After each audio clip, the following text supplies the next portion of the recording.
Olá, pessoal, tudo bem? Eu, Caio Expedito Rodrigues Queiroz, juntamente com o Augusto, com o Iago, o Igor, o Henrique e o Clemerson, formamos o grupo que representará o trabalho de Helfand 2019, que avalia os impactos do Programa Nacional de Crédito Fundiário Brasileiro. Aqui está o sumário da nossa apresentação. Bom, a gente tem na introdução que a aquisição de terra é uma das medidas que vai possibilitar o desenvolvimento agrícola. E o artigo em questão, apresentado nesse trabalho, ele analisou os impactos do PNCF, que é um programa brasileiro que já beneficiou mais de 90 mil famílias entre 2002 e 2012. As medidas de estudos, parâmetros utilizados foi a produção agrícola e a renda incrementada. O público da pesquisa foi composto por beneficiários do crédito e também aqueles que estavam na fila de espera. Bom, agora eu vou falar agora dos dados. Eu vou começar falando sobre a reforma agrária assistida pelo mercado, que é esse MAR.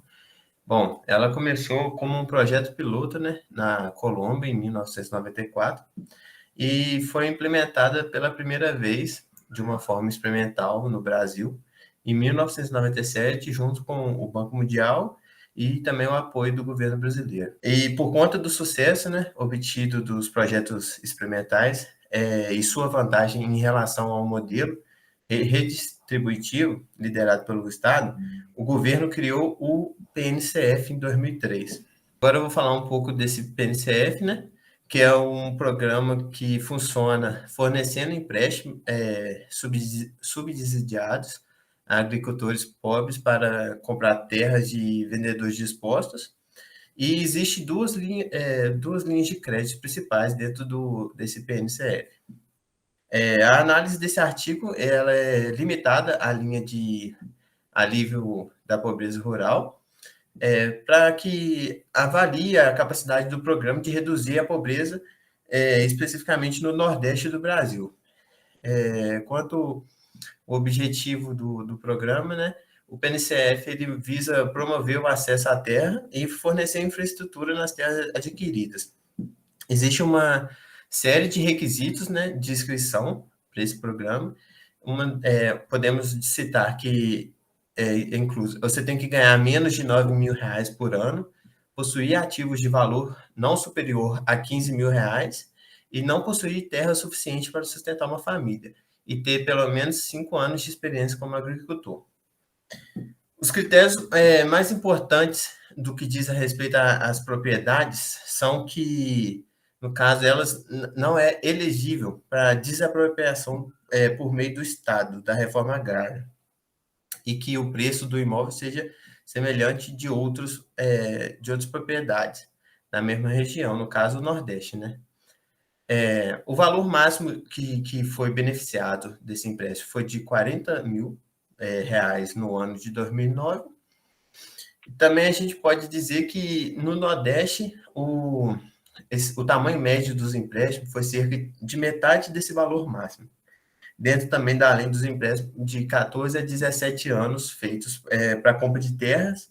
O programa disponibilizou para a Associação de Doações de Infraestrutura, que pode também ser usado para construir casas e infraestrutura comunitária ou para capital, para a produção agrícola.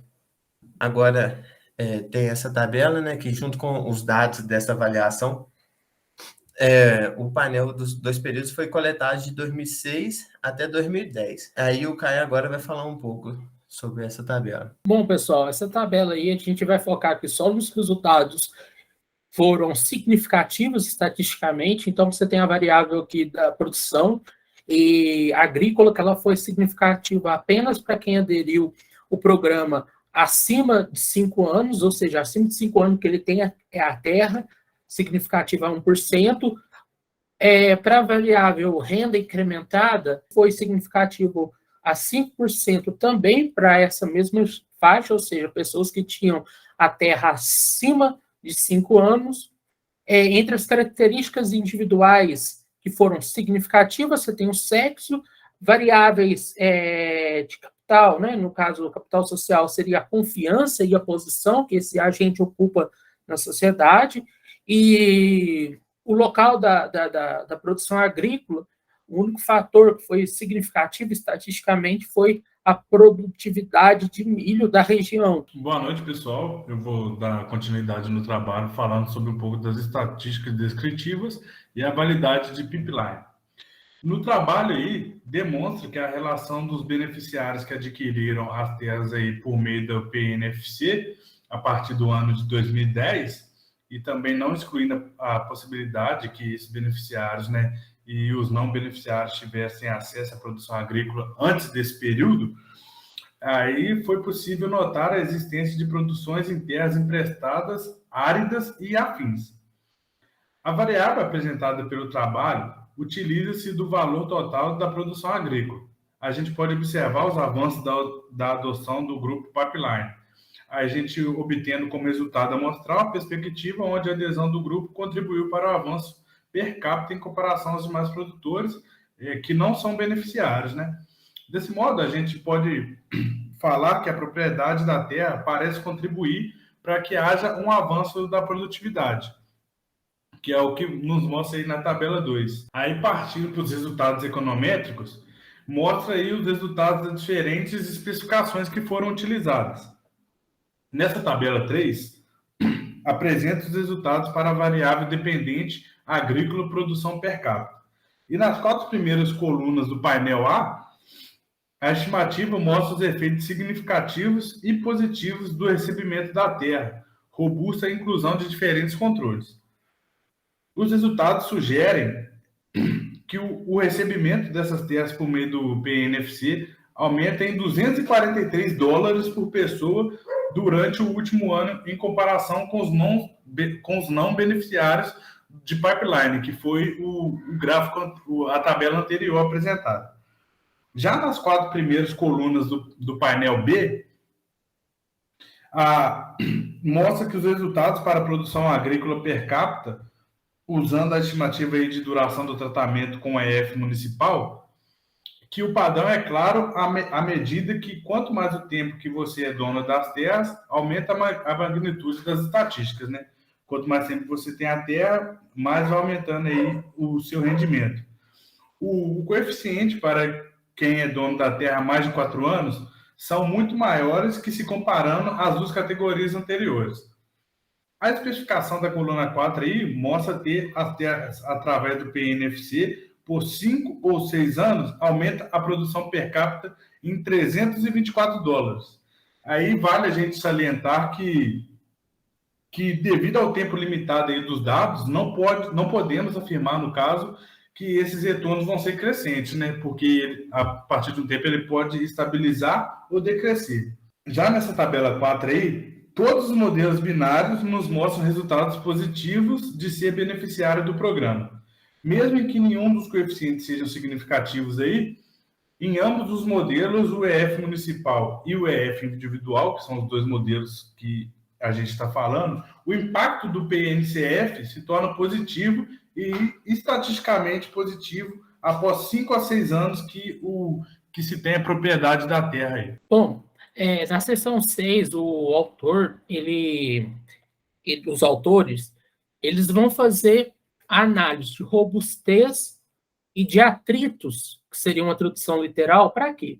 Para avaliar se os fatores de confusão, no caso de uma tradução literal, né, eles afetaram os resultados e se os atritos, no caso aqui, é no sentido de desgaste da amostra.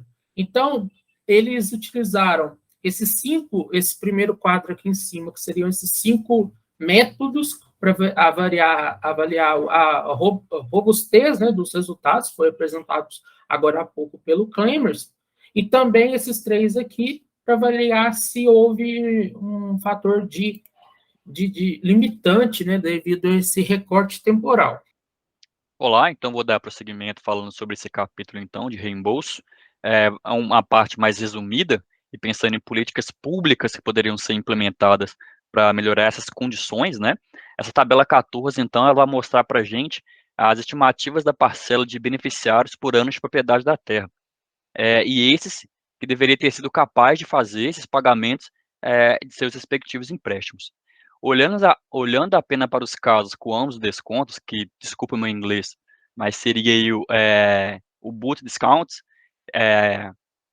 dependendo dos anos de propriedade dessa terra, de 79% a 85% desses beneficiários poderiam reembolsar esses rendimentos, sendo que 91% a 93% poderiam reembolsar as transferências incluídas durante esse processo. E vale lembrar também que uma política importante de transferência de renda no Brasil seria o Bolsa Família. No entanto, os pagamentos eles vão variar, então, de 24% a 40% para esses beneficiários, né? E se considerarmos que, para o Nordeste, as famílias elas são de classe mais baixa, mais pobres, esses pagamentos, então, eles podem se tornar bastante onerosos para essas famílias.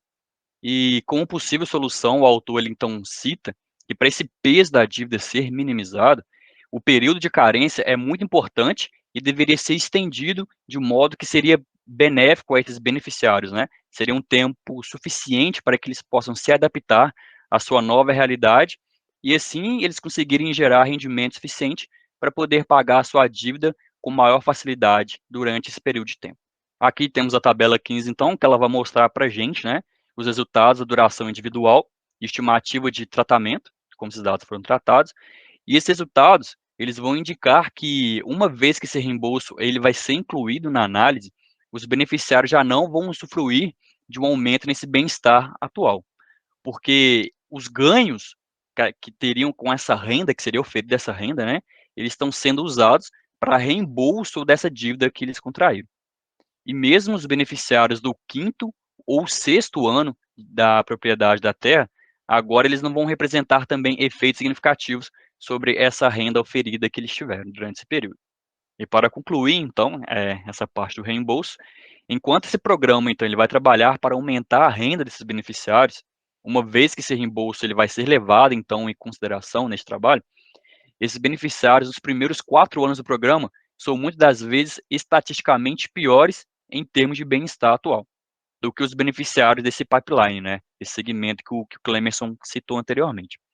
E para os beneficiários com 5 a 6 anos da propriedade da terra, os ganhos na renda vão para pagar essa dívida e aumentar a riqueza líquida dos familiares que a contraiu, né?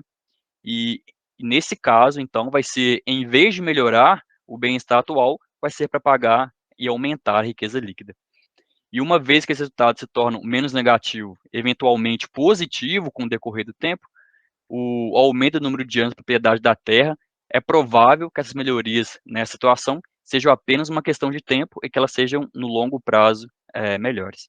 Conclusão ao trabalho, a gente viu que o programa nacional de crédito fundiário ele aumentou a produção agrícola com a posse da terra a partir de 3 e 4 anos, sendo mais 4 anos mais significativo.